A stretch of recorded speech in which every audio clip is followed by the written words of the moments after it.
আমি কোয়েল পাখির জন্য সবজি কাটতেছিলাম, লাউ, শাক, পাতাকপি। কাটতে কাটতে আমি এখান থেকে অন্য একটা কাজে চলে গেছি। দেখুন মুরগির বাচ্চাগুলো কিভাবে সবজিগুলো খাচ্ছে। ওদেরকে ফিড দিছি, ওদেরকে এখানে ফিড দিছি, পানি দিছি, তারপরেও ওরা ওগুলো খাবে না। ওরা ছোট্ট হলে কি হবে, ওরা খালি সবজি খেতে চায়। কিভাবে সবজি খাচ্ছে, ফিড খাবে না।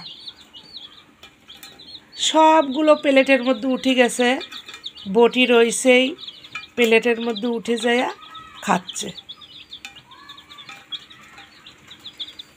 আমার কাছে খুব ভালোই লাগতেছে। এগুলো টাইগার মুরগির বাচ্চা। লোকটা বলেছে টাইগার মুরগি এখন বড় হলে কি হবে তখনই বোঝা যাবে।